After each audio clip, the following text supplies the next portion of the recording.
Bonjour tout le monde. On va parler des deux éclipses qu'on vit sur Terre, donc l'éclipse de la Lune, l'éclipse lunaire et l'éclipse solaire. On va voir qu'est-ce que ça veut dire le mot éclipse et quelle est la position de ces astres-là dans le ciel pour que ces phénomènes-là arrivent.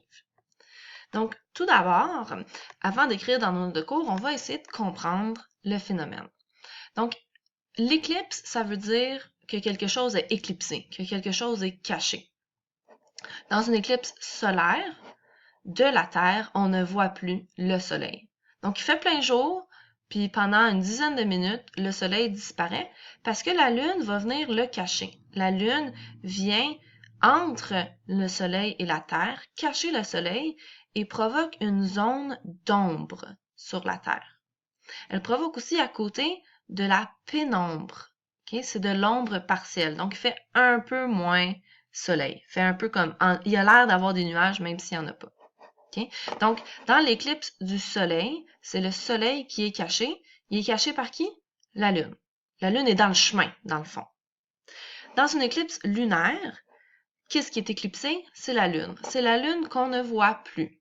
En réalité, on la voit encore. Elle devient orangée. Ça, c'est à cause de l'atmosphère de la Terre. Je vais y revenir un peu plus tard. Mais dans ce schéma-ci, dans l'éclipse de la Lune, les rayons du soleil éclairent partout. Là, on voit qu'il éclaire cette partie-là. Et si la Lune est ici, ben, les rayons du soleil vont aller éclairer la Lune. Mais dans ce cas-ci, la Terre est dans le chemin. Donc, la Terre bloque les rayons du soleil et la Lune se retrouve dans l'ombre. Donc, on la voit plus. Comme je vous disais, on la voit encore, elle devient orangée. Je vous explique ce phénomène-là dans la capsule. Donc, c'est ça. L'éclipse solaire, c'est très rare. Ça arrive une fois à chaque 18 mois. Et ça arrive une fois à chaque 18 mois pour une très petite portion de la Terre. Donc, une fois à chaque an et demi, ben, la prochaine fois, ça peut peut-être arriver juste au nord-ouest de l'Australie. Puis, lors de la prochaine éclipse, ça peut arriver dans le nord de l'Afrique. Alors, c'est très rare que ça arrive à Montréal. L'été dernier, il y en a eu une qui a traversé les États-Unis, mais nous, à Montréal, on a vécu une éclipse solaire partielle. On l'a même pas vraiment vu dans le ciel que c'est arrivé, à moins qu'on avait des lunettes spéciales. Donc, comme je t'ai dit, c'est vraiment important de comprendre que l'éclipse solaire, c'est le soleil qui disparaît. C'est le soleil qui est éclipsé. Il est éclipsé par la Lune. Okay? Dans l'éclipse lunaire, c'est le contraire. Hein? C'est la Lune qui disparaît. Elle est pas, puis est cachée par la Terre. Pourquoi est-ce que la Lune devient orange? Parce que autour de la Terre, on ne le voit pas sur cette image-là, mais il y a une couche d'air. Une couche d'air qui s'appelle l'atmosphère. Et quand la lumière du soleil traverse notre atmosphère, cette lumière blanche-là va être décomposée en toutes ses couleurs. Un peu comme dans un arc-en-ciel, la lumière traverse une goutte d'eau et elle est décomposée dans toutes ses couleurs. Et là, quand la Lune se retrouve ici, elle se retrouve au lieu où il y a de la lumière orangée. Donc, c'est pour ça qu'elle a l'air orangée. Si la Terre n'avait pas d'atmosphère, elle serait complètement noire, on la verrait pas, il n'y aurait aucune lumière qui l'atteindrait. Alors, c'est à cause de notre atmosphère qu'elle devient orangée. On va se prendre ça en note maintenant. On va commencer par la définition générale des éclipses. Donc, une éclipse, c'est lorsque un astre en cache un autre. Je te rappelle le mot astre, ça veut dire un objet dans l'espace. Donc, le Soleil, c'est un astre, la Terre, c'est un astre, la Lune, c'est un astre. Donc, une éclipse, c'est quand un astre est caché par un autre astre. Dans l'éclipse de la Lune, c'est la Lune qui est cachée. Donc, la Lune est cachée par la Terre. On dit que la Lune est dans l'ombre de la Terre. Prends un moment ici pour vraiment réfléchir à ce que ça veut dire. L'éclipse de la Lune, ça se passe lors de la pleine Lune. Pas à chaque pleine Lune, parce que la Lune, quand elle tourne autour de la Terre, est un peu inclinée. Donc, il faut qu'elle soit vraiment en ligne avec la Terre et le Soleil. Et l'éclipse de la Lune va durer 2-3 heures. Okay? Donc, c'est assez long, on peut l'observer, et c'est toutes les gens qui sont dans la nuit. Tous ceux qui sont dans la nuit peuvent voir la pleine Lune, et donc tous ces gens-là peuvent voir l'éclipse lunaire. C'est pas très rare, ça arrive 1 à 2 fois par année, et c'est quasiment la moitié du globe qui va pouvoir la voir. On a ici notre image de comment elle devient orangée à cause de l'atmosphère. Dans ton petit dessin, je t'explique ce que je veux que tu reproduises. Alors, tu vas me dessiner le soleil, la Terre et la Lune. Tu vas me faire ces lignes-là pour me montrer que les rayons du soleil éclairent la Terre. Et tu vas me continuer la ligne ici comme ça pour me montrer que la Lune, lors d'une éclipse lunaire, elle est dans l'ombre de la Terre. Et tu vas m'assurer que ça ici, puis tu vas m'écrire ombre. Et là, tu vas me faire des traits, un ici, puis un là. Tu vas me dessiner une lune là, puis une lune là, et tu vas écrire le mot pénombre. Donc ici, il a été un peu tronqué, ça finit par B-R-E. Et la pénombre, ça veut dire que c'est à moitié éclairé. OK? Donc ici, on a l'éclipse totale de la Lune. C'est là qu'elle devient orangée. Donc dans une éclipse de la Lune, on ne voit plus la Lune. J'espère que c'est ancré dans ton cerveau. Ça fait plusieurs fois que je le répète. Et pourquoi la Lune devient orange pendant les éclipses? Ben parce que l'atmosphère de la Terre dévie les rayons de la lumière blanche, comme un arc-en-ciel. Cela fait en sorte que la lumière orange éclaire la Lune.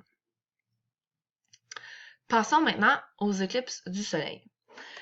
Donc l'éclipse du Soleil, c'est le même principe. C'est un astre qui en cache un autre. Cette fois-ci, c'est le Soleil qui va être caché par la Lune.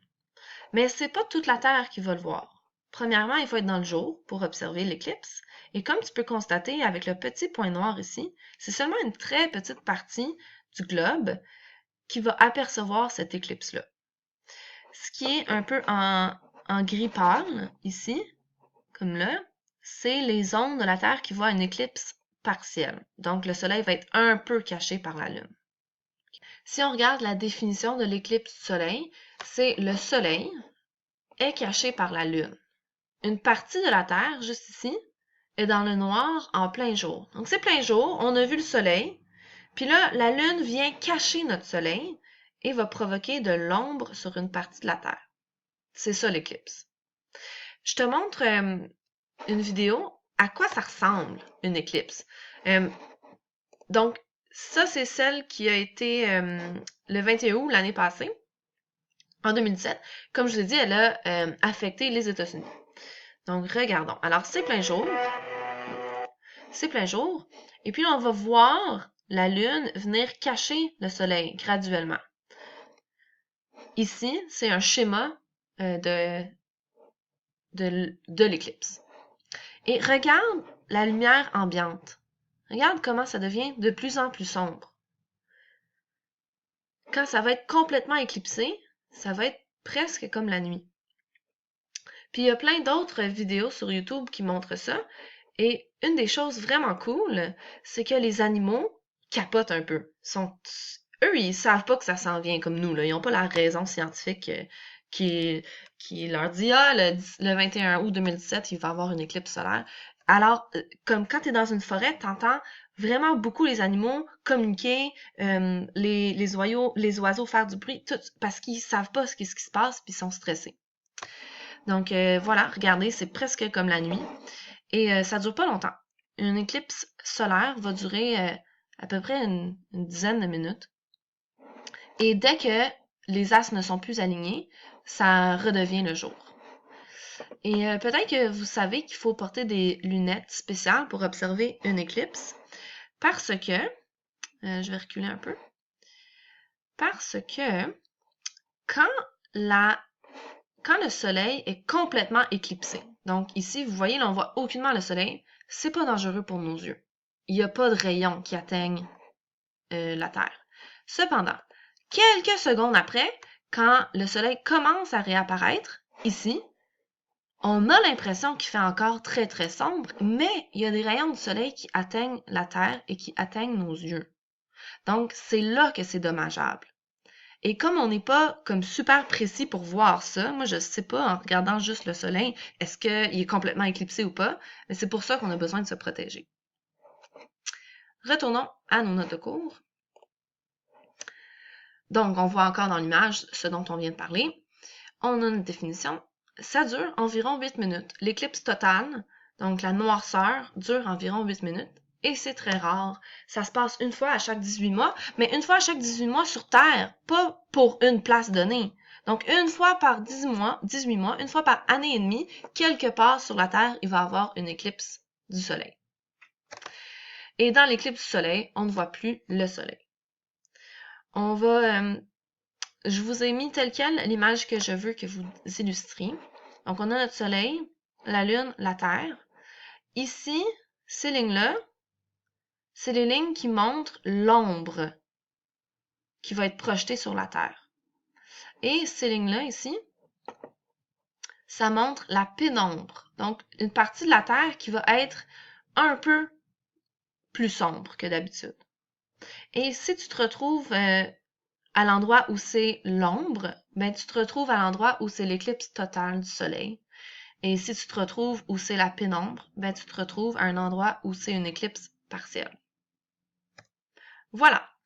Dernière affaire, pourquoi ne faut-il pas regarder le Soleil pendant une éclipse solaire? Ben, c'est ce que j'ai expliqué. C'est que même si le Soleil semble caché entièrement par la Lune, cette éclipse totale ne dure pas longtemps. Dès que les astres sont décalés un peu, les rayons du Soleil peuvent atteindre nos yeux et les endommager. Donc ici, j'ai mis une image qui représente ça. Alors, ça, c'est ce qu'on verrait avec nos lunettes protectrices. Alors, on voit que c'est pas 100% caché, mais à l'œil nu, on ne voit pas ça. Okay? Alors ici, on a la fameuse image de Donald Trump qui, malgré l'éclipse, regarde le soleil. Les exercices maintenant, alors prends le temps de les faire avant d'entendre les réponses.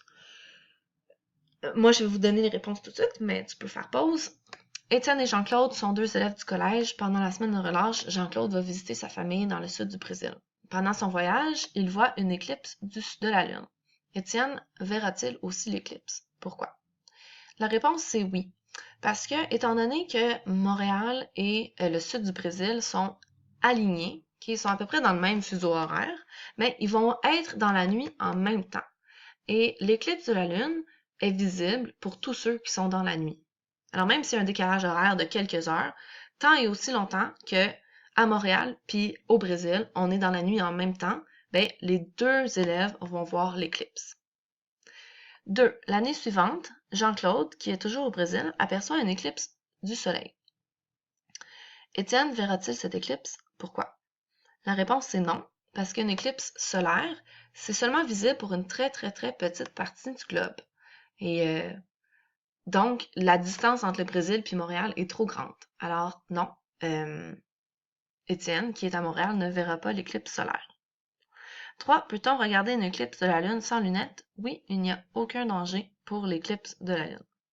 Si tu as des questions, n'hésite pas. Il y a beaucoup d'informations, alors peut-être que tu veux écouter la capsule une deuxième fois. Bonne étude!